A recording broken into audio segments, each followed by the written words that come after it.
ಎಲ್ರಿಗೂ ಸಂತೋಷಕರ. ಈ ನಿಟ್ಟಿನಲ್ಲಿ ನಾವು ಈ ಒಂದು ಕಾರ್ಯಕ್ರಮ ಉದ್ದೇಶಿಸಿ ನಮ್ಮೆಲ್ಲರ ನಾಯಕರಾಗಿರ್ತಕ್ಕಂಥ ಹರೀಶ್ ಶೆಟ್ಟರು ಹಲೋ ಭಾರತ್ ಮಾತಾ ಕಿ ಜೈ, ಹಲೋ ಭಾರತ್ ಮಾತಾ ಕಿ ಜೈ, ಹಲೋ ಭಾರತ್ ಮಾತಾ ಕಿ ಜೈ. ಶಾರದಾ ಗುರುಜನಮ ಇವತ್ತು ಅತ್ಯಂತ ಸಂತಸದ ಒಂದು ದಿನವಾಗಿ ನಾವು ಆಚರಣೆ ಮಾಡ್ತಾ ಇದ್ದೀವಿ. ಯಾಕಂದ್ರೆ ಇವತ್ತು ಪಂಚರಾಜ್ಯದ ಚುನಾವಣೆ ನಡೆದಿದೆ. ಆ ಪಂಚರಾಜ್ಯದ ಚುನಾವಣೆಯಲ್ಲಿ ಪುದುಚೇರಿ, ಪಶ್ಚಿಮ ಬಂಗಾಳ ಹಾಗೂ ಅಸ್ಸಾಂ ಮೂರು ರಾಜ್ಯದಲ್ಲಿ ನಾವು ಜಯಬೇರಿಯನ್ನ ಬಾರಿಸಿದ್ದೇವೆ. ಇಡೀ ಪಶ್ಚಿಮ ಬಂಗಾಳ ಗೆದ್ದಿರೋದು ಒಟ್ಟು ನಮ್ಮ ಭಾಜಪದ ಕಾರ್ಯಕರ್ತರಿಗೆ, ಸಂಘದ ವಿವಿಧ ಕ್ಷೇತ್ರದ ಕಾರ್ಯಕರ್ತರಿಗೆ ಅತ್ಯಂತ ಸಂತಸದ ವಿಚಾರ ಇದು. ಯಾಕಂದ್ರೆ ಇವತ್ತಿನ ದಿವಸದಲ್ಲಿ ಪಶ್ಚಿಮ ಬಂಗಾಳ ಗೆಲ್ಲೋದಂದ್ರೆ ನಮಗೆ ದೇಶ ಗೆದ್ದಂತ ಅಷ್ಟರ ಮಟ್ಟಿಗೆ ಹೆಮ್ಮೆ ಆಗಿದೆ. ಯಾಕಂದ್ರೆ ಪಶ್ಚಿಮ ಬಂಗಾಳದ ಗೆಲುವನ್ನು ನಾನು ಡಾಕ್ಟರ್ ಶ್ಯಾಮಾ ಪ್ರಸಾದ್ ಮುಖರ್ಜಿ ಅವರಿಗೆ ಅರ್ಪಿಸ್ತಾ ಇದ್ದೀನಿ. ಈ ಗೆಲುವನ್ನ ಸಾವಿರಾರು ಕಾರ್ಯಕರ್ತರ ಬಲಿದಾನವಾಗಿದೆ ಪಶ್ಚಿಮ ಬಂಗಾಳದಲ್ಲಿ. ನಮ್ಮ ಸಂಘದ ವಿವಿಧ ಕ್ಷೇತ್ರದ ಕಾರ್ಯಕರ್ತರ ವಿಶ್ವ ಹಿಂದೂ ಹಾಗೂ ಬಜರಂಗ ದಳ ಹಾಗೂ ಸಂಘದ ವಿವಿಧ ಕ್ಷೇತ್ರದ ಕಾರ್ಯಕರ್ತರು ಪ್ರಾಣವನ್ನು ಬಲಿ ಕೊಟ್ಟಿದ್ದಾರೆ. ಅದಕ್ಕಾಗಿ ಇವತ್ತಿಗೂ ಹೆಚ್ಚು ಕಡಿಮೆ 200-300-500 ಜನ ಕಾರ್ಯಕರ್ತರ ಕೆಲರ ಕೈಲಿದ್ರೆ ಕೈಯಿಲ್ಲ, ಕೆಲರ ಕಾಲಿದ್ರೆ ಕಾಲಿಲ್ಲ, ಒಂದು ಕಾಲಿದ್ರೆ ಒಂದು ಕಾಲಿಲ್ಲ. ಈ ತರದ ಸ್ಥಿತಿಯಲ್ಲಿ ಪಕ್ಷವನ್ನು ಹಿಡಿದಿದ್ದಾರೆ ಪಶ್ಚಿಮ ಬಂಗಾಳದಲ್ಲಿ. ಇವತ್ತು ಅಂತ ರಾಜ್ಯದಲ್ಲಿ ನಾವು 200ಕ್ಕೂ ಅಧಿಕ ಸೀಟನ್ನು ಗೆದ್ದಿದ್ದೀವಿ. ನಿರಂತರ ನಮ್ಮ ಪಕ್ಷದ ಕಾರ್ಯಕರ್ತರು ಈಗ 10 ವರ್ಷ ಕಾಲಾವಧಿಯ ಹಿಂದೆ ನೋಡಿದರೆ ನಾವು 3 ಸೀಟನ್ನು ಗೆದ್ದಿದ್ವಿ. ಆ ನಂತರ 5 ವರ್ಷದ ಕಾಲಾವಧಿ ಮುಂದಕ್ಕೆ ಹೋಗೋತ್ತಿಗೆ 77 ಸೀಟನ್ನು ಗೆದ್ದಿದ್ವಿ. ಇವತ್ತು 200ಕ್ಕೂ ಅಧಿಕ ಸೀಟನ್ನು ಗೆದ್ದಿದ್ದೀವಿ ಪಶ್ಚಿಮ ಬಂಗಾಳದಲ್ಲಿ ನಾವು. ಇದು ಅತ್ಯಂತ ಸಂತಸದ ವಿಚಾರ. ಹಾಗೂ ನಮ್ಮ ಪಕ್ಷದ ಕಾರ್ಯಕರ್ತರು ಮುಂದಿನ ಈ ಚುನಾವಣೆಯ ಗೆಲುವನ್ನ ತುಂಬ ಅತ್ಯಂತ ಸಂಭ್ರಮಿಸ್ತಾ ಇದ್ದೀವಿ. ಇದೊಂದು ಇಡೀ ನಮ್ಮ ಕರ್ನಾಟಕ ರಾಜ್ಯಕ್ಕೂ ಒಂದು ಬೂಸ್ಟ್ ಸಿಕ್ಕಂಗೆ. ಹಾಗಾಗಿ 2028ರ ಚುನಾವಣೆಗೆ ಇಡೀ ರಾಜ್ಯದ ಪಕ್ಷವನ್ನು ಸಜ್ಜುಗೊಳಿಸುವ ಕಾರ್ಯಕ್ರಮ ಹಾಗೂ ನಮ್ಮ ಪರಿವಾರದ ಕಾರ್ಯಕರ್ತರು ಹಾಗೂ ಪಕ್ಷದ ಕಾರ್ಯಕರ್ತರು ಖಂಡಿತ ಪಕ್ಷವನ್ನು ಸಜ್ಜುಗೊಳಿಸುವ ಕೆಲಸ ಆಗಬೇಕು. ವಿಶೇಷವಾಗಿ ಅಂದರೆ ಕೇರಳದಲ್ಲಿ ಹಾಗೆ ಪಶ್ಚಿಮ ಬಂಗಾಳದಲ್ಲಿ 10 ವರ್ಷ ಕಾಲಾವಧಿಯ ಹಿಂದೆ ನಾವು 3 ಸೀಟನ್ನು ಗೆದ್ದಿದ್ದೀವಿ. ಅದೇ ಥರ ಈ ಸಲ ಕೇರಳದಲ್ಲಿ 3 ಸೀಟನ್ನು ಗೆದ್ದಿದ್ದೀವಿ. ಮುಂದಿನ ಚುನಾವಣೆಗೆ ನಾವು ಕೇರಳವನ್ನು ಅಧಿಕಾರದಲ್ಲಿ ಹೇಳಿರ್ತೀವಿ. ಯಾವುದೇ ಅನುಮಾನಗಳ ಬಂಧುಗಳು ನೋಡಿ, ಇವತ್ತು ಯಾರು ಎಂ.ಕೆ. ಸ್ಟಾಲಿನ್, ಉದಯನಿಧಿ ಮಹಾರಾಜ್ ಈ ಇಬ್ಬರು ಹೇಳಿದ್ರು ಸನಾತನ ಹಿಂದೂ ಧರ್ಮವನ್ನು ಕ್ಯಾನ್ಸರ್ ಹಾಗೂ HIV-ಗೆ ಸಮಾನ ಅಂತ ಹೇಳಿದ್ರು. ಇವತ್ತು ಉದಯನಿಧಿ ಮಹಾರಾಜ್ ಪಿಕ್ಚರಲ್ಲಿ ಇಲ್ಲ. ಇವತ್ತು ತಮಿಳುನಾಡಿನ ಪಿಕ್ಚರಲ್ಲಿ ಉದಯನಿಧಿ ಮಹಾರಾಜ್ ಇಲ್ಲ. ಎಂ.ಕೆ. ಸ್ಟಾಲಿನ್ ಸಾಮಾನ್ಯ ಒಬ್ಬ ಟಿವಿಗೆ ಒಬ್ಬ ಕಾರ್ಯಕರ್ತ ಅವನು ಸೋತಿದ್ದ.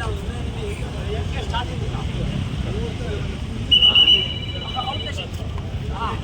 ಈ ಥರದ ವ್ಯವಸ್ಥೆ ಆಗಿದೆ. ಸನಾತನ ಹಿಂದೂ ಧರ್ಮದ ಶಾಪದ ಸ್ಟಾಲಿನ್ ಇದೆ. ಯಾಕಂತ ಹೇಳಿದ್ರೆ ಅತ್ಯಂತ ನೋವಿನ ಸಂಗತಿ. ಕಾಂಗ್ರೆಸ್ನವ್ರು ಯಾವಾಗಲೂ ಓಟ್ ಚೋರಿ ಅಂತ ಹೇಳ್ತಾರೆ ಬಂಧುಗಳೇ. ಇವತ್ತಿಗೆ ನಮ್ಮ ವಿಧಾನಸಭಾ ಕ್ಷೇತ್ರದಲ್ಲಿ ಆದಂಥ ಅನ್ಯಾಯದ ಮರುಮತ ಎಣಿಕೆಯಲ್ಲಿ ಈ ರಾಜ್ಯದಲ್ಲಿ, ಈ ದೇಶದಲ್ಲಿ ಓಟ್ ಚೋರಿ ಮಾಡುವ ಪ್ರಕ್ರಿಯೆ ಯಾರದ್ದು ಅನ್ನೋದು ಇವತ್ತು ಸಾಬೀತಾಗಿದೆ ಬಂಧುಗಳೇ. 3 ವರ್ಷಗಳ ಕಾಲಾವಧಿ ನಮ್ಮನ್ನ ಗೆದ್ದಂತ ನಮ್ಮ DN ಜೀವರಾಜನ್ನ ಮೋಸದಿಂದ ಇಡೀ ಬಂಡಲ್ಗೆ ಏನು ಬ್ಯಾಲೆಟ್ ಪೇಪರ್ನ ಬಂಡಲ್ಗಳಿದೆ, ಅಮಾನ್ಯವಾದ ಮತಗಳನ್ನು ಒಟ್ಟು ಕ್ರೋಢೀಕರಿಸಿ ಆ ಮತದಾನದಲ್ಲಿ ಅಮಾನವಾದಂಥ ಮತಗಳನ್ನು ರಾಜೇಗೌಡರ ಕಚ್ಚೆಗೆ ಹಾಕಿ ಕೋಟಿ ಸಂಖ್ಯೆಯಲ್ಲಿ ರಾಜೇಗೌಡರು ಭಿನ್ನಾಗಿರಂತೇಳಿ ನಿಲ್ಲಿಸಿ 3 ವರ್ಷದ ನಮ್ಮ ಅಧಿಕಾರವನ್ನು ಕಿತ್ಕೊಂಡ್ರು. ಪುಷ್ಕಟ್ಟೆಯಾಗಿ ಕಿತ್ಕೊಂಡ್ರು. ಓಟ್ ಚೋರಿಯನ್ನ ನಾಲ್ಕು ಪಕ್ಷದ ಕಾಂಗ್ರೆಸ್ನವರು ಈ ಹಲ್ಕಾ ಕೆಲಸವನ್ನ ಮಾಡಿದ್ದಾರೆ. ಜನಾದೇಶವನ್ನ ಧಿಕ್ಕರಿಸಿ ಅಧಿಕಾರವನ್ನ ಚಲಾಯಿಸಿದ್ದಾರೆ. ಇದೆಲ್ಲದಕ್ಕೂ ಮುಂದಿನ ಚುನಾವಣೆಯಲ್ಲಿ ಉತ್ತರ ಕೊಟ್ಟಿದ್ದೀವಿ. ನಿನ್ನೆ ದಿವಸ ಏನು ಮೊನ್ನೆ ಚುನಾವಣೆ ನಡೆಯಿತು, ಉಪಚುನಾವಣೆಯ ಮತದಾನದ ಎಣಿಕೆ ಆಗುವ ಸಂದರ್ಭದಲ್ಲಿ ನಾನಾ ಥರದ ನಾಟಕೀಯ ಬೆಳವಣಿಗೆಗಳನ್ನ ಲಾಯರ್ ಸುಧೀರ್ ಕುಮಾರ್ ಅವರು ಬೆಳಗಿನ ನಾಟಕೀಯ ಬೆಳವಣಿಗೆಗಳನ್ನು ನಡೆಸಕ್ಕೆ ಸ್ಟಾರ್ಟ್ ಮಾಡಿದ್ರು. ಯಾಕಂದ್ರೆ ಅವರಿಗೆ ಗೊತ್ತಿಲ್ಲ ಅವರು ಏನು ವಂಚನೆ ಮಾಡಿ ಗೆದ್ದಿದ್ರು ಅನ್ನೋದು ಪಕ್ಕ ಅರಿವಿತ್ತು ಅವರಿಗೆ. ಸುಧೀರ್ ಕುಮಾರ್ ಅವರಿಗೆ, ರಾಜೇಗೌಡರಿಗೆ ಎಲ್ಲರಿಗೂ ಅರಿವಿದ್ದಂಥ ವಿಚಾರ. ಅದಕ್ಕೋಸ್ಕರ ನಾನಾ ಥರದ ಬೆಳಿಗ್ಗೆ ನಾಟಕ ಶುರು ಮಾಡಿದ್ರು. ಆ ನಂತರ ಮತದಾನದ ಏನು ಎಣಿಕೆಯನ್ನು ನಿಲ್ಲಿಸಕ್ಕೆ ನಾಲ್ಕು ಸಲ ತಂದ್ರು. ಸಂಜೆ 7 ಗಂಟೆ ಸಿದ್ದಂಗೆ ನಾವು ಪ್ರತಿಭಟನೆ ಕೂತ್ವಿ. ಅದೆಲ್ಲ ಕಿದ್ರನ್ನೊಂದು ಅಪಹಾಸ್ಯದ ವಿಚಾರ ಅಂತ ಹೇಳಿದ್ರೆ, ಒಬ್ಬರು ಕ್ಷೇತ್ರದ MLA ಜ್ಞಾನ ಬೇಡವಾ? ಕಾರ್ಯಕರ್ತರು ಖುಷಿಯಿಂದ ಕುತ್ಕೊಳ್ಬೋದು, ಮಾಡ್ಬೋದು.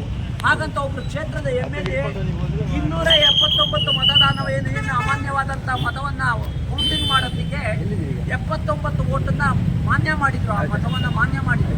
ಅದರಲ್ಲಿ 2 ಓಟಿನ ಮುನ್ನಡೆ ಸಾಧಿಸಿದ್ರು ರಾಜೇಗೌಡರು. 2 ಓಟಿನ ಮುನ್ನಡೆ ಸಾಧಿಸಿದ್ದಂಗೆ ಇಲ್ಲಿ ಕಾರ್ಯಕರ್ತರ ವಿಜಯೋತ್ಸವ ಸ್ಟಾರ್ಟ್ ಆಯಿತು. ಸ್ವತಃ ಕ್ಷೇತ್ರದ MLA ಆದಂಥವರು ಅವ್ರು ಹೋಗಿ ಓಪನ್ ಜಿಮ್ಮಲ್ಲಿ ಮೆರವಣಿಗೆ ಹೋಗ್ತಾರೆ. 1543 ಓಟ್ಗಳ ಇನ್ನೂ ಗಣತಿ ಆಗಿಲ್ಲ ಬಂಧುಗಳೇ. 1543 ಓಟಿನ ಗಣತಿ ಆಗಿಲ್ಲ. ಈ ಹಿಂದಿನ ದಿವಸವೇ ಚುನಾವಣಾ ಆಯೋಗದ ಅವರು ಹೇಳಿದ್ದಾರೆ, RO ಸಾಹೇಬರು ಹೇಳಿದ್ದಾರೆ, ಅವರು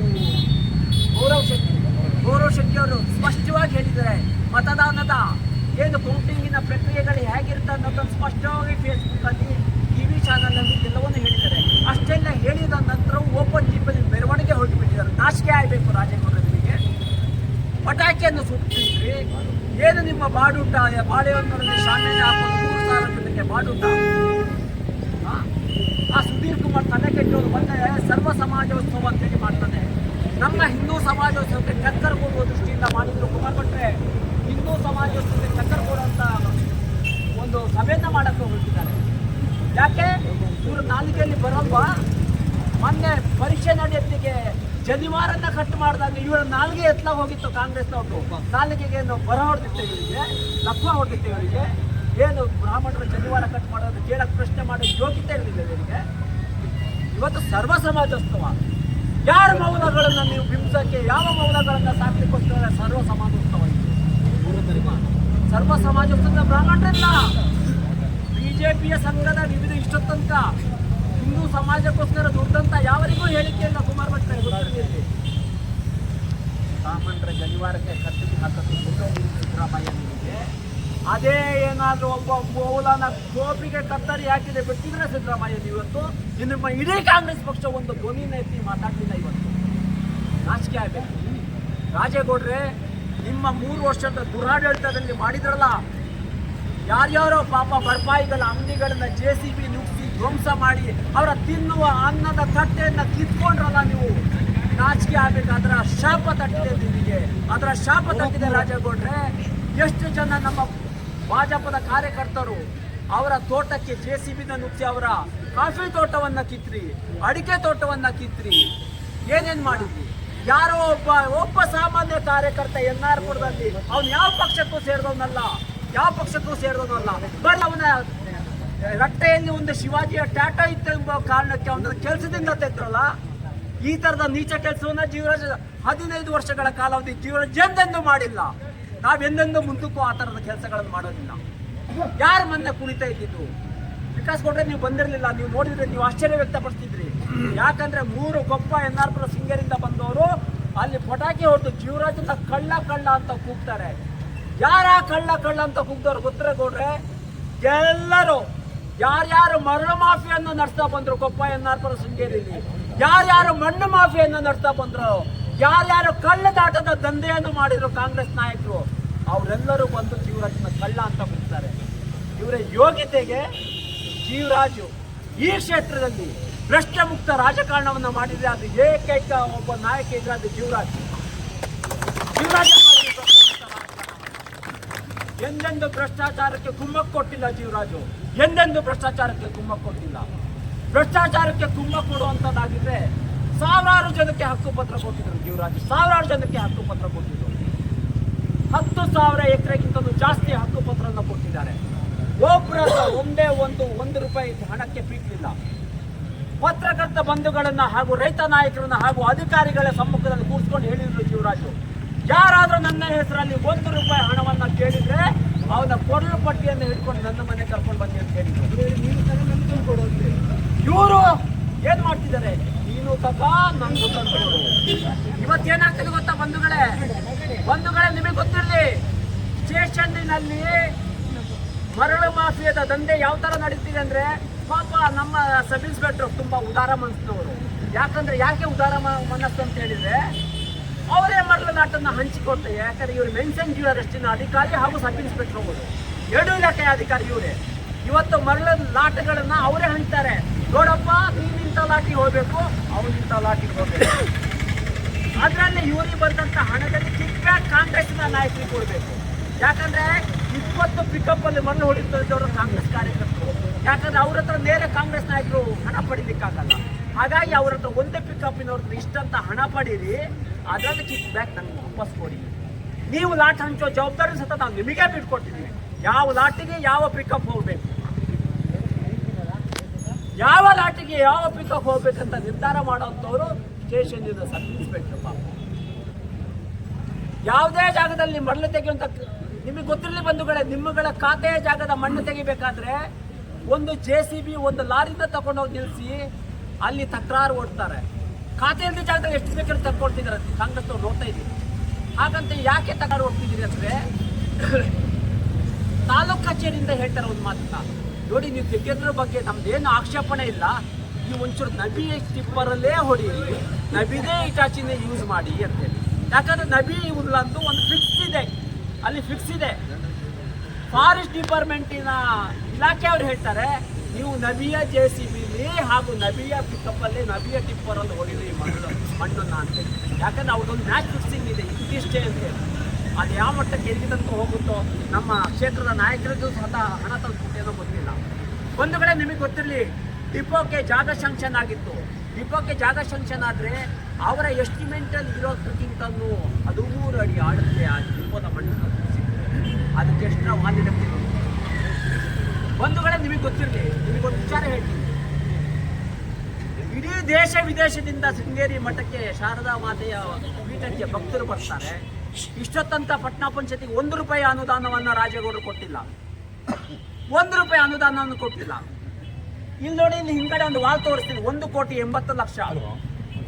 1,80,00,000ದ ವಾಲ್ ಕೊಡುವ ಶಕ್ತಿ ಸಾಮರ್ಥ್ಯ ರಾಜೇಗೌಡ್ರೆ ನಿಮಗಿದೆ ಅಂತ ಆದ್ರೆ, ಶೃಂಗೇರಿ ವಿಧಾನಸಭಾ ಕ್ಷೇತ್ರದಲ್ಲಿ ಇಂಥ ಒಂದು ಧಾರ್ಮಿಕ ಪೀಠ ಇದೆ, ತಾಯಿ ಶಾರದೆಯ ಪೀಠ ಇದೆ, ದೇಶ ವಿದೇಶದಿಂದ ಭಕ್ತರು ಬರ್ತಾರೆ. ನೋಡಿ ಈ ರಸ್ತೆಯ ಹೊಂಡಗುಂಡಿಯನ್ನ ಜೀವರಾಜ್ ಇರೋದಕ್ಕೆ ಪ್ರತಿ 3 ವರ್ಷಕ್ಕೊಂದ್ಸಲ ಈ ರಸ್ತೆಯನ್ನ ಸುಸಜ್ಜಿತವಾಗಿ ಇಡ್ತಿದ್ರು. ಯಾಕೆ ಇಡ್ತಿದ್ರು ಅಂದ್ರೆ, ತಾಯಿ ಶಾರದೆಯ ಪೀಠಕ್ಕೆ ದೇಶ ವಿದೇಶದಿಂದ ಭಕ್ತರು ಬರ್ತಾರೆ. ಹಾಗಾಗಿ ನನ್ನ ವಿಧಾನಸಭಾ ಕ್ಷೇತ್ರದಲ್ಲಿ ಶಾರದೆಯ ಪೀಠಕ್ಕೆ ಬರುವ ಭಕ್ತರಿಗೆ ನನ್ನ ಕ್ಷೇತ್ರ ತುಂಬ ಚೆನ್ನಾಗಿದೆ ಅಂತ ಕಾಣಬೇಕು. ಆ ಭಕ್ತರಿಗೆ ಯಾವುದೇ ಥರ ಸಮಸ್ಯೆ ಆಗಬಾರ್ದು. ಯಾಕಂದರೆ 1,80,00,000ದ ಬಾಲ್ ಇರುತ್ತೆ ನಿಮಗೆ ಗೋಚರ ಆಗಿಲ್ವಾ? ಶೃಂಗೇರಿ ಪಟ್ಟಣದ ರಸ್ತೆ ನಾನು ಗೆದ್ದು 10 ವರ್ಷ ಕಾಲಾವಧಿ ಆಗ್ತಾ ಬಂತು. ಒಂದಿಷ್ಟು ಅನುದಾನವನ್ನು ಕೊಡಬೇಕು, ಸುಸಜ್ಜಿತವಾಗಿ ಶೃಂಗೇರಿ ಪಟ್ಟಣದ ರಸ್ತೆಯನ್ನು ಇರಬೇಕಂತ. ಇಲ್ಲೇ ಇದ್ದಾರೆ ಪ್ರಕಾಶ್, ಎಲ್ಲರೂ ನಮ್ಮ ಪಟ್ಟಣ ಪಂಚಾಯತಿ ಮೆಂಬರ್ಗಳಿದ್ದಾರೆ. ಹೇಳಿ ಇವ್ರ ಹತ್ರ 1 ರೂಪಾಯಿ ಅನುದಾನವನ್ನು ಕೊಟ್ಟಿಲ್ಲ. 1 ರೂಪಾಯಿ ಅನುದಾನ 80 ಲಕ್ಷ ಹಣ ಹೋಗ್ತಾರೆ. ಮೈದಾನದ ಪಾರ್ಕಿಂಗ್ ಅಲ್ಲಿ ಹೆಚ್ಚು ಕಡಿಮೆ 80 ಲಕ್ಷ ಹಣ ಬರ್ತಿದೆ ಮುನ್ಸಿಪಾಲಿಟಿಗೆ, ಪಟ್ಟಣ ಪಂಚಾಯತಿಗೆ. ಬಹುತೇಕ ಹೆಚ್ಚು ಕಡಿಮೆ 35-40 ಲಕ್ಷ ಪಟ್ಟಣ ಪಂಚಾಯತಿಯ ವ್ಯವಸ್ಥೆಯನ್ನು ನಿರ್ವಹಣೆ ಮಾಡಲಿಕ್ಕೂ ಹಾಗೂ ಪಟ್ಟಣ ಪಂಚಾಯತಿಯ ಟೆಂಪ್ರರಿ ನೌಕರಿಗೆ ಸ್ಯಾಲ್ರಿ ಮಾಡಲಿಕ್ಕೋಸ್ಕರ 35-40 ಲಕ್ಷ ಹೋಗ್ತಿತ್ತು ಬಂಧುಗಳೇ. ಇವತ್ತು ಬಾಕಿ ಉಳಿಕೆಯ ಹಣದಲ್ಲಿ ಸಣ್ಣ ಪುಟ್ಟದ ಅಭಿವೃದ್ಧಿ ಕಾರ್ಯಗಳನ್ನು ಮಾಡಲಿಕ್ಕೆ ಸಿಗ್ತಿತ್ತು. ಒಂದೇ ಒಂದು ಅಭಿವೃದ್ಧಿ ಕಾರ್ಯ ತೋರಿಸಿ, ಎಲ್ಲ ಯಾವುದೇ ಕಾಂಕ್ರೀಟ್ ರೋಡ್ಗೆ ಬೆಟ್ಟು ಮಾಡಿ ತೋರಿಸಿ ಇದು ಯಾರು ಕೊಟ್ಟಿದ್ದ ಅನುದಾನ? ಜೀವರಾಜ್. ಪ್ಯಾರಲಾಲ್ ರಸ್ತೆ, ಈ ಭಾರತೀಯ ಬೀದಿ ಇವತ್ತು ಈ ಥರದ ಸ್ಥಿತಿ ಇರ್ತಿರ್ಲಿಲ್ಲ. ಪ್ಯಾರಲಾಲ್ ರೋಡನ್ನು ಜೀವರಾಜ್ ಅಂದಿನ ಕಾಲದಲ್ಲಿ ಮಾಡಲಿಲ್ಲ ಅಂದರೆ 10-12 ಕೋಟಿಯ ಅನುದಾನ ತಂದು ಪ್ಯಾರಲಾಲ್ ರಸ್ತೆಯನ್ನು ಮಾಡಲಿಲ್ಲ. ಇವತ್ತು ಭಾರತೀಯ ಬೀದಿಯ ಸ್ಥಿತಿ ಇಷ್ಟೆಲ್ಲ ಅಭಿವೃದ್ಧಿ ಮಾಡಿರುವಂಥ ಜೀವರಾಜ್ ಇಡೀ ಕ್ಷೇತ್ರದಲ್ಲಿ ಹೋಗಿ ರೆಸಾರ್ಟ್ನಂಥ ಹಾಸ್ಟೆಲ್, ಎಷ್ಟು ಡಿಗ್ರಿ ಕಾಲೇಜ್ಗಳು, ಎಷ್ಟು PU ಕಾಲೇಜ್ಗಳು, ಹಾಸ್ಪಿಟಲ್ಗಳು, ಅಂತ ಒಬ್ಬ ಜನನಾಯಕನಿಗೆ ಕೊಟ್ಟಂತ ನೀವು ಭಾರಿ ಸಂವಿಧಾನದ ಬಗ್ಗೆ, ಪ್ರಜಾಪ್ರಭುತ್ವದ ಬಗ್ಗೆ ಮಾತಾಡ್ತೀವಿ, ಡೆಮಾಕ್ರಸಿಯ ಬಗ್ಗೆ ಮಾತಾಡ್ತೀವಿ. ಇದೇನ ನಿಮ್ಮ ಡೆಮಾಕ್ರಸಿ ಕಾಂಗ್ರೆಸ್ನವರು? ನಾಲೈಕ್ಯಗಳು, ನಿಮ್ಮ ಯೋಗ್ಯತೆ ಗೆದ್ದಂಥ ಏನು ಅಮಾನ್ಯೀಕರಣವಾದಂಥ ಎಲ್ಲ ಓಟಿನ ಬಂಡಾಟವನ್ನು ಪ್ರತಿ ಗೊತ್ತಿದ್ದು ಗ್ರಾಮ ಪಂಚಾಯತ್ ಚುನಾವಣೆ ಇದ್ದವರಿಗೆ ಗೊತ್ತಿರುತ್ತೆ ಹೆಚ್ಚು ಕಡಿಮೆ. ಎಲ್ಲ ಚುನಾವಣೆಯ ಡಬ್ಬದ ಒಳಗೆ ಬಿದ್ದಂಥ ಓಟನ್ನು 25 ಬಂಡಲನ್ನು ಮಾಡ್ತಾರೆ. ಅಮಾನ್ಯವಾದ ಮತಗಳನ್ನು ಬದಿಗಿಟ್ಟಿರ್ತಾರೆ. ಆ ಅಮಾನ್ಯವಾದ ಮತಗಳನ್ನು ಸಹ 25 ಬಂಡಲು ಮಾಡಿ ಒಟ್ಟಾರೆಯಾಗಿ ಬಲ್ಕಾಗಿ ತೆಗೆದು ರಾಜೇಗೌಡರ ಕಡೆ ಹಾಕಿ ರಾಜೇಗೌಡರಿಗೆ ಇಬ್ಬರ ಒಂದು ಓಟಿನ ಗೆಲುವನ್ನು ಕೊಡ್ತಾರೆ. ಈ ಕಡೆ ಗೆದ್ದಂಥ ವ್ಯಕ್ತಿಯನ್ನು ಸೋಲಿಸ್ತಾರೆ. ಇದೇನಾ ನಿಮ್ಮ ಸಂವಿಧಾನ? ನೀವು ಮಾಡಿದರೆ ಕೌಂಟಿಂಗ್ಗೆ ಕೇಳಿರು 5 ಗಂಟೆ 30 ನಿಮಿಷಕ್ಕೆ ಮೇ 13ನೇ ತಾರೀಕು ಕಾಣುತ್ತೆ. ರೀಕೌಂಟಿಂಗ್ ಕೇಳಿದ್ರು, 2 ಸಲ ಕೇಳಿದ್ರು ಶಂಕರಣ್ಣ, ಕೊಟ್ಟಿಲ್ಲ ಇವರು. ಮೊನ್ನೆನೂ ಬಾರಿ ಒಂದಷ್ಟು ದೌರ್ಜನ್ಯ ಮಾಡುವಂಥ ಎಲ್ಲ ಕೆಲಸವನ್ನು ಮಾಡಿದ್ರು. ಯಾರು ನಮ್ಮ ಜೊತೆ ಜೀವರಾಜಣ್ಣ ಹಾಗೂ ನೂತನ್ ಅವರೆಲ್ಲ ಫಲಾಢ್ಯವಾಗಿ ಅಲ್ಲಿ ಒಳಗಡೆಯಲ್ಲಿ ಕಚೇರಿ ಒಳಗಡೆಯಲ್ಲಿ ಅವರೆಷ್ಟು ಇದು ಮಾಡಿದ್ರು ಅಷ್ಟೇ ಚುನಾವಣಾ ಆರೋಗ್ಯ ಸ್ವಲ್ಪ ಖಡಕ್ಕಾಗಿ ನಿರ್ಧಾರಗಳನ್ನು ತಗೊಂಡು ನೂತನೆಲ್ಲ ಅಷ್ಟೇ ಅಗ್ರೆಸ ನಡೆಸಿದ್ದಾರೆ. ನಾವು ಚುನಾವಣೆ ಪ್ರಕ್ರಿಯೆಯನ್ನು ನಿಲ್ಲಿಸಿದಾಗ ಇಲ್ಲದಷ್ಟು ಪ್ರತಿಭಟನೆ ಕೂತ ನಮಗೆ ಎಲ್ಲಕ್ಕಿಂತ ಆಶ್ಚರ್ಯ. ನಾವು ಪ್ರತಿಭಟನೆ ಕೂತ್ವಿ, ಮತದಾನದ ಪ್ರತಿಭಟನೆ ನಿಲ್ಲಿಸ್ತಾರಂತ ನಾವು ಪ್ರತಿಭಟನೆ ಕೂತಿದ್ದೀವಿ. ಈ 4 ಮಣ್ಣು ಮಾಫಿಯಾದವ್ರು ಬಂದು ಆ ಕಡೆ ಬಂದು ಜೀವರಾಜಿಗೆ ಕಳ್ಳ ಅಂತ ನಿರ್ಧಾರ ಬಂದಿದೆ. ಅದೇ ಶೃಂಗೇರಿಯ ಊರಾಗಿದ್ದರೆ ಯಾರು ಕಳ್ಳ ಅನ್ನೋದಕ್ಕೆ ನಮ್ಮ ಕಾರ್ಯಕರ್ತರು ಉತ್ತರ ಕೊಟ್ಟಿದ್ರು. ಅಷ್ಟು ಕೋಪ ಬಂದಿತ್ತು ನನಗೆ. ಯಾರು ಕಳ್ಳ ಅಂತ ಹೇಳೋದು? ಜೀವರಾಜರ ಥರ ಒಂದು ಸಲ ರಾಜಕಾರಣದಲ್ಲಿ ಬರ್ತಿದ್ದು ಅಂತ. ಜೀವರಾಜನ ಕಳ್ಳ ಆಗಿದ್ರೆ ವರ್ಷಕ್ಕೆ 100 ಟೂರ್ನಮೆಂಟ್ 1000 ಟೂರ್ನಮೆಂಟ್ ಇಡೀ ವಿಧಾನಸಭಾ ಕ್ಷೇತ್ರದಲ್ಲಿ ತಗ್ಗಾತ್ ನರ್ಸು ಅಂತ ಹೇಳ್ತಿದ್ರು. ಇಲ್ಲಿ ಏನಿಲ್ಲ ಶಂಕರಣ್ಣ, 5 ವರ್ಷಕ್ಕೊಬ್ಬ ಹೀರೋ ಹುಟ್ಟುಬಿಡ್ತಾನೆ, ಹಣವಂತ ಒಬ್ಬ. ಆ ಹಣವಂತನ ಹೀರೋಯಿಸಮಲ್ಲಿ ಎಲ್ಲರೂ ಅವನ ಬೆಂದ ಹಿಂದೆ ಓಡೋದು, ಅವನ ಹಣವಂತಿಗೆ ಶ್ರೀಮಂತಿಗೆ ಓಡ್ಬಿಡೋದು. ಅದಲ್ಲ, ನೈಜವಾಗಿ ಜೀವರಾಜರಿಗೆ ಅವಕಾಶ ಆಗುತ್ತಾ ಬಿಡುತ್ತಾ ವಿಚಾರ ಬೇರೆ. ಜೀವರಾಜಿಗೆ ಅವಕಾಶ ಆಗಿಲ್ಲ ಅಂದರೆ 16 ವರ್ಷದಿಂದ ದುಡಿತಾ ಬಂದಂಥ ಒಬ್ಬ ಕಾರ್ಯಕರ್ತನಿಗೆ ಅವಕಾಶ ಆಗಬೇಕು. ಸಹಜವಾದ ನಾವು ಕಾರ್ಯಕರ್ತರು ಬೇಕು, ಇನ್ನೊಂದು ಸೋಲೋಣ ನಾವು ಮನುಷ್ಯನ, ಇನ್ನೊಂದು ಬೇಕಾದ್ರೆ ಸೋಲೋಣ ಅಂತ ಕಾರ್ಯಕರ್ತನ ಗೆಲ್ಲುವಬೇಕು. ಯಾರೋ ಒಬ್ಬ 5 ವರ್ಷ ಗೋಸವ ಸುಧಾಕರ್ ಶೆಟ್ಟಿ ಹೇಳಿದ್ರು, ಜನ ತಗೋಬೋದು ಯಾವುದ್ಯಾವುದೋ ಟೂರ್ನಮೆಂಟ್ ಇವತ್ತೊಬ್ಬ ಪುಣ್ಯಾತ್ಮ ನಮ್ಮ ಪಕ್ಷದ ಪಾರ್ಟಿಯಲ್ಲಿ ಗುರುತಿಸ್ಕೊಂಡಿದ್ದಾರೆ. ನಮ್ಮ ಪಕ್ಷದ ಪಕ್ಷದ ಚಟುವಟಿಕೆಗಳು ನಮ್ಮಲ್ಲಿ ಹೆಜ್ಜೆ ಹಾಕೊಂಡು ಮುಂದುವರಿಲಿ. ಹಣ ಇದೆ, ನಾನಿಲ್ಲಿ ಹಣ ನಾವು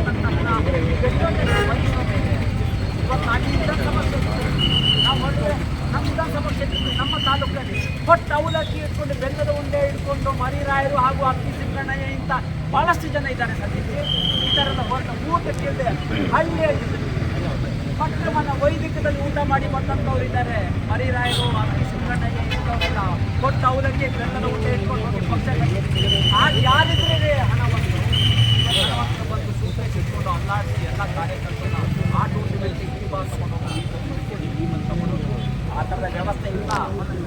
ಪಕ್ಷನ ತತ್ವ ನೀತಿ ಸಿದ್ಧಾಂತದ ಅಡಿಯಲ್ಲಿ ನಾವು ಪಕ್ಷ ಕಂಡಿದ್ದೀವಿ. ಇನ್ನೂ ಎಷ್ಟೇ ಚುನಾವಣೆ ಆಗಿಲ್ಲ, ನಾವು ಜೀವರಾಜರ ಜೊತೆ ಇರ್ತೀವಿ. ಅಲ್ಲ, ಜೀವರಾಜ ಜೊತೆ ಬೇರೆ ಯಾರಿಗೂ ಅವಕಾಶ ಮಾಡಿಕೊಟ್ಟೆ ಆ ಪಾರ್ಟಿ ಸಿಬ್ಬಂದಿ ಜೊತೆ, ಆ ವ್ಯಕ್ತಿಯ ಜೊತೆ ಅಲ್ಲ. ನಾವು ಆ ವ್ಯಕ್ತಿಯ ಜೊತೆ ಅಂತ ಸದ್ಯಕ್ಕೆ ನಾವು ಆ ಪಕ್ಷದ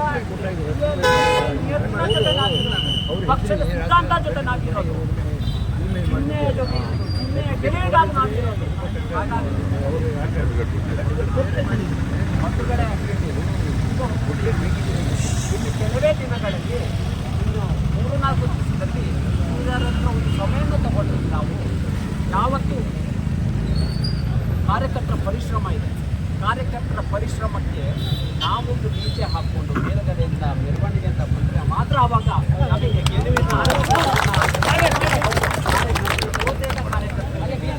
ಯುವ ಸಮೂಹ ಹೇಳ್ತಿದೆ, ನಮ್ಮ ಯುವ ಮೋರ್ಚಾ ನಾಯಕರು ಹೇಳ್ತಿದ್ದಾರೆ, ಇದೇ ಇರಬೇಕು ಅಂತೇಳಿ ಎಲ್ಲ ವ್ಯವಸ್ಥೆಯನ್ನು ಮಾಡುವಂಥ ಪ್ರಯತ್ನ ಮಾಡ್ತೀವಿ. ನಮ್ಮ ತಾಲೂಕು ಅಧ್ಯಕ್ಷರು ಸ್ವಲ್ಪ ಬಲಾಢ್ಯರಿದ್ದಾರೆ, ನೀವು ಅಷ್ಟೊಂದು ಭಾರಿ ಇದ್ದಾರೆ, ಹಿರಿಯ ನಾಯಕರೆಲ್ಲ ಅವರೆಲ್ಲ ಸೇರಿ ಬಂಧುಗಳೇ, ನನಗೊಂದು ವಿನಂತಿ ಇದೆ. ನಾಳೆ ಈ ಕಾಂಗ್ರೆಸ್ ಸರ್ಕಾರದವರು ಏನು ಜನಿವಾರಕ್ಕೆ ಕತ್ತರಿ ಹಾಕಿದಾರೋ ಅದ್ರ ಬಗ್ಗೆ ಒಂದು ಪ್ರತಿಭಟನೆ ಇದೆ ಬಂಧುಗಳೇ. ನಾವೆಲ್ಲರೂ ಬಂದು ಸಹಕರಿಸಬೇಕಂತ ನಿಮಗೆಲ್ಲರೂ ವಿನಂತಿ ಮಾಡ್ತಾರೆ. 9:30 ಪ್ರತಿಭಟನೆ ಇದೆ. ಆ ಪ್ರತಿಭಟನಾ ಸಭೆಯಲ್ಲಿ ಎಲ್ಲರೂ ಬಂದು ನಾಳೆ ರವಿ ಶೆಟ್ರೆ ಯಾರಿದ್ದಾರೆ? ಹೇಳಿದ್ದಾರೆ. ನನ್ನ ಮಾತಿಗೆ ವಿರಾಮ ಹಾಕ್ತೀನಿ ಬಂಧುಗಳೇ.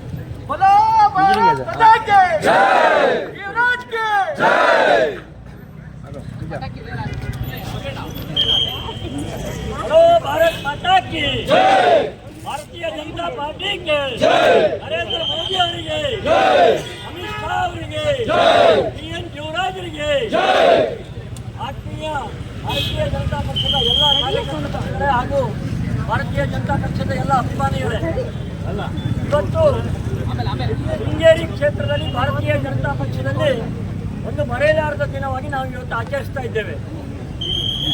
ಬಹುಶಃ ಮೊನ್ನೆ ಏನು ರೀಕೌಂಟಿಂಗ್ ಆಯಿತು ಚುನಾವಣೆ, ಅದರಲ್ಲಿ ಬಹುಶಃ ಈ ಸಭೆಯಲ್ಲಿ ಬಂದಂಥವರು ಸಾಕಷ್ಟು ಸಂಖ್ಯೆಯಲ್ಲಿ ಬಂದಿದ್ದಾರೆ ಅಂತ ನಾನು ತಿಳ್ಕೊಂಡಿದ್ದೀನಿ. ಅವತ್ತು ಏನು ಕಾಂಗ್ರೆಸ್ಸಿನ ಗೂಂಡಾಗಳು ನಡ್ಕೊಂಡ ರೀತಿ ಇದೆಯಲ್ಲ, ಬಹುಶಃ ನಾವು ಅವ್ರ ತರಕ್ಕೆ ಗಲಾಟೆಗೆ ಹೋಗಿದ್ವಿ. ಅಲ್ಲಿ ಭಾಳ ದೊಡ್ಡ ಮಟ್ಟದ ಹೊರದಾಟ ಆಗ್ತಾರೆ. ರತ್ನಾಕರಲ್ಲಿ ಇದ್ದಾರಲ್ಲಿ ರತ್ನಾಕರ ಬಹುಶಃ ಅವ್ರ ಸೀಟಿಗೆ ಅವತ್ತು ಅವರು ಅಲ್ಲಿ ಬಂದಿದ್ದೇ ವಿಶೇಷ ಅಂತ ಮಾತ್ರವಲ್ಲ, ನಮ್ಮ ನಾಯಕರಿಗೆ ನಮ್ಮ ಪಕ್ಷದ ಬಗ್ಗೆ ಮಾಡಿದರು. ಆದರೆ ನಾವು ಎಲ್ಲೋ ಒಂದು ಕಡೆ ಗೆಲ್ತೀನಿ ಅಂತೇಳಿ ನಮಗೆ ಕನ್ಫರ್ಮ್ ಇದ್ದಿರಲಿಲ್ಲ. ನಾವು ಅವ್ರಿಗೆ ಏನೇ ಹೇಳಿದ್ರು ಸಹ ನಮ್ಮ ಜಿಲ್ಲಾಧ್ಯಕ್ಷರು ಭಾಳ ತಾಳ್ಮೆಯಿಂದ ಆ ಕಾರ್ಯಕ್ರಮವನ್ನು ಎಣಿಕೆ 2 ಗಂಟೆ ರಾತ್ರಿ ಎಣಿಕೆ ಆಗಲೂ ಸಹ ಕಾರ್ಯಕರ್ತರನ್ನ ಹಿಡಿದುಕೊಳ್ಳುವಲ್ಲಿ ತುಂಬ ಯಶಸ್ವಿಯಾಗಿ ಅವತ್ತಿನ ಏನು ರಿಸಲ್ಟ್ ಇದೆ, ಬಹುಶಃ 3 ವರ್ಷದಲ್ಲಿ ಶಿವರಾಜ್ ಅವರಿಗೆ ಏನು ನೋವು ಕೊಟ್ಟು ಶಿವರಾಜ್ ರಾಜ್ಯದಿಂದ ಸಹಿಸ್ಕೊಂಡ್ರು. ಬಹುಶಃ ನಾವು ಯಾರಾದರೂ ಸಹಿಸ್ಕೊಂಡಿಲ್ಲ. ಅದಕ್ಕೆ ಮಾಡಿದಂಥದ್ದು ಹಣದ ವ್ಯಯ ಇರಬಹುದು. ಹಾಗೇನೆ ಇವರು ಪ್ರತಿ ದಿವಸ ಕೋಟಿಗಳು ಬಾಳೆಹಣ್ಣು ಮೇಲೆ ರಾಜೇಗೌಡರು ಭಾಳ ಹತ್ತಿರ, ಅಂದರೆ ಹತ್ತಿರ ಬಂತು ದಿನ ನಾನು ಸೋಲುವಂಥದ್ದು ಭಾಗ್ಯ ಆಗ್ತಾ ಇದ್ದೀನಿ ಅಂತೇಳಿ ಅಲ್ಲಿ ಹೋಗಿರೋದು. ಮತ್ತೇನಿತ್ತು ರಾಜೇಗೌಡರು ತೀರೋದಲ್ಲ. ಅದರಲ್ಲೂ ಮುಖ್ಯವಾಗಿ ಶೃಂಗೇರಿಯ ಒಂದಷ್ಟು ನಾಯಕರುಗಳು ಬಂದಿದ್ದರು. ಭಾಳ ದೊಡ್ಡ ಮಟ್ಟದಲ್ಲಿ ಭಾಳ ಕುರಿತ ಯಲ್ಲಾಪುರದ ಪಟ್ಟಣ ಪಂಚಾಯಿತಿಯ ಮಾಜಿ ಅಧ್ಯಕ್ಷರು ಜುಬೇದ್ ಅವರು, ಬಹುಶಃ ಅವ್ರ ಡ್ಯಾನ್ಸನ್ನು ನಮಗೆ ಮೊಬೈಲನ್ನು ಫೋಟೋ ತೆಗೆದಲ್ಲ ಕಡಿಮೆ, ಫೋಟೋ ತೆಗೆದಿದ್ದರೆ ಗೊತ್ತಾಗ್ತಾ ಇತ್ತು ಯಾವ ಮಟ್ಟದಲ್ಲಿ ಆ ಹಿಂದೆ ಉಳಿತಾ ಇತ್ತು ಅಂತ ಹೇಳಿ. ಅದು ಯಾವಾಗ ಬರೀ 279 ಮತಗಳ ಎಣಿಕೆ ಆದಾಗ ಕೊನೆಯ ಮಾಡಿ ಪಟಾಕಿನ ಬಹುಶಃ ಆ ಒಂದು ಗಡಿಗೆ 1 ಲಕ್ಷ ರೂಪಾಯಿ ಪಟಾಕಿ ಹೋಗ್ತಾರೆ. ಎಲ್ಲ ವೆಹಿಕಲ್ಗಳಲ್ಲೂ ರಾಜೇಗೌಡರು ಓದ್ಕೊಂಡು ರಾಜೇಗೌಡರೇ ಒಂದು ವಿಜಯೋತ್ಸವ ಆಚರಿಸ್ಲಿಕ್ಕೆ ಹೋಗ್ತಾರೆ. ಅಂದರೆ ಕಾಂಗ್ರೆಸ್ಸಿನ ಒಂದು ವ್ಯವಸ್ಥೆ ನೋಡಿದರೆ ನಮಗೆ ಅನ್ನಿಸ್ತಾ ಇದೆ. ಅಂದರೆ ಇವರು ಹೇಳ್ತಾರೆ, ಈಗ ಹೇಳ್ತಾರೆ ಶಿವರಾಜರು ಅದನ್ನು ಮತವನ್ನು ತಿರುಚಿದ್ದಾರೆ ಅಂತ ಹೇಳಿ.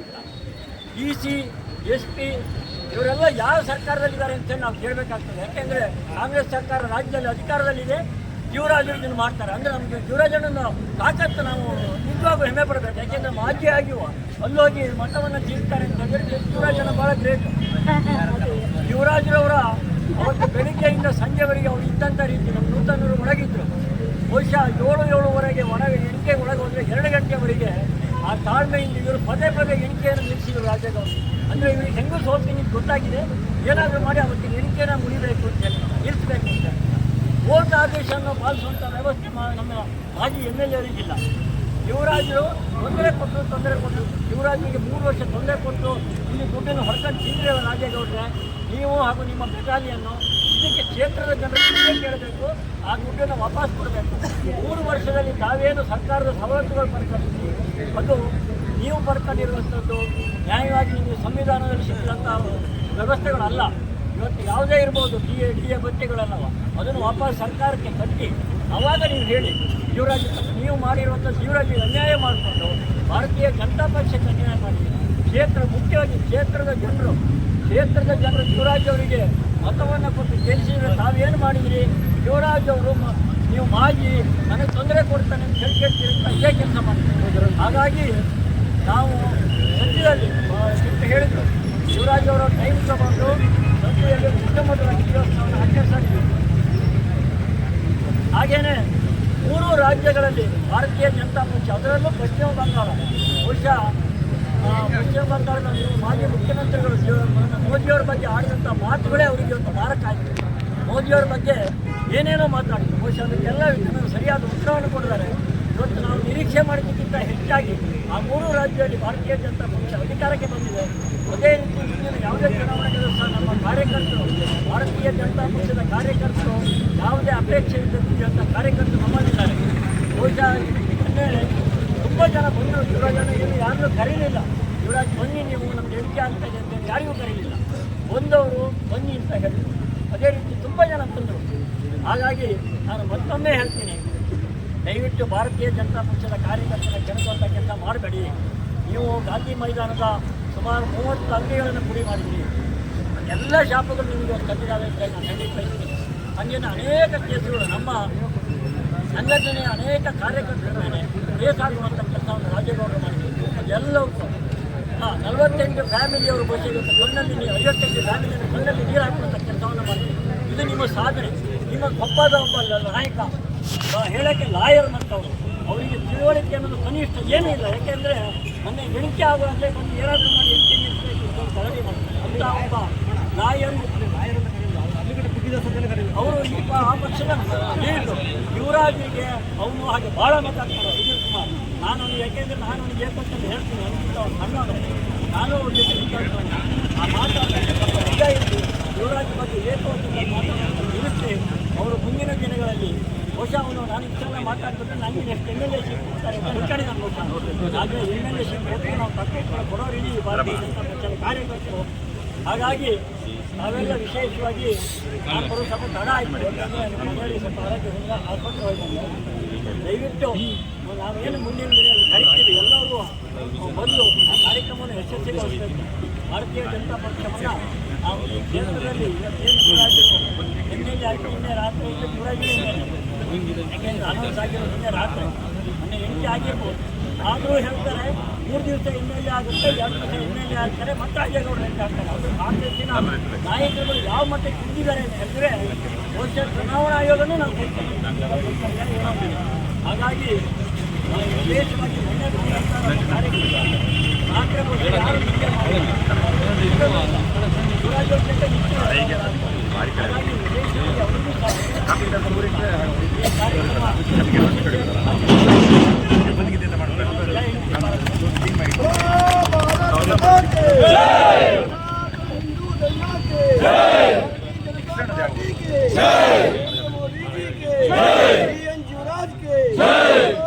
भारत माता के